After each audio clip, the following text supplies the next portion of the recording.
પણ એ સમયગાળા દરમિયાન ચાલતો હોય, જો ભાજપે કામ કર્યા જ હોય તો પછી એ ડર શાનો? ધમકી ભર્યો મેસેજ શા માટે લોકોને આપવાની જરૂર પડે? કોઈ જ ડર કે કોઈ જ ધમકી ભારતીય જનતા પાર્ટી ક્યારેય આપતું નથી. ભારતીય જનતા પાર્ટી માત્ર અને માત્ર વિકાસ અને વિકાસ એકમાત્ર મંત્ર લઈને ચાલે છે. સમગ્ર ગુજરાતમાં ભારતીય જનતા પાર્ટીએ મુદ્દાઓ ઉપર જ ધ્યાન કેન્દ્રિત કર્યું છે. જ્યાં પ્રશ્નો ઉભા થયા છે ત્યાં પણ અમે ચર્ચા માટે તૈયાર હતા.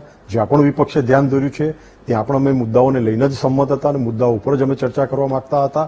રહી વાત રાજકોટના કે બીજા કોઈ જગ્યાએ થતા ઇન્સિડન્ટની વાત કરો છો તો અત્યારે સંપૂર્ણ તંત્ર ઇલેક્શન કમિશનના હાથમાં છે. ઇલેક્શન કમિશનને જ્યાં જરૂર પડશે ગાઈડલાઈનનો ભંગ થતો હશે ત્યાં અમારી ઉપર પણ પગલાં લેવામાં આવે છે અને વિપક્ષો ઉપર પણ પગલાં લેવામાં આવે છે. એટલે આ વિષય ઇલેક્શન કમિશનનો છે, ભારતીય જનતા પાર્ટીનો વિષય નથી.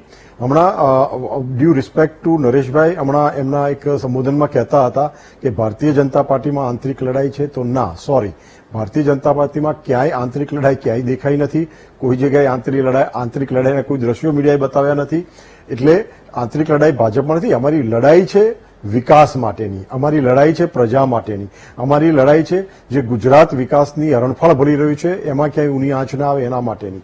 અમારી લડાઈ છે આ પ્રજાનો વિશ્વાસ જે ભારતીય જનતા પાર્ટી ઉપર છેલ્લા 30 વર્ષથી છે એ વિશ્વાસનો ક્યાંય ભંગ ના થાય. અમારા ઉમેદવારો સતત આ યજ્ઞ છે વિકાસની એમાં આહુતિ આપતા રહે એના માટેની આ લડાઈ છે. આ ગુજરાતની અસ્મિતાની લડાઈ છે, આ ગુજરાતના સ્વાભિમાનની લડાઈ છે, આ ગુજરાતની પ્રજાની લડાઈ છે, આ વારંવાર થતા ગુજરાતના અપમાનની સામેની લડાઈ છે, આ વારંવાર નરેન્દ્રભાઈ મોદીના થતા અપમાનની સામેની લડાઈ છે, દેશના વડાપ્રધાનના અપમાન જે થઈ રહ્યું છે એની સામેની લડાઈ છે, મહિલાઓને એમને હક અને સન્માન નથી મળતો એના માટેની લડાઈ છે.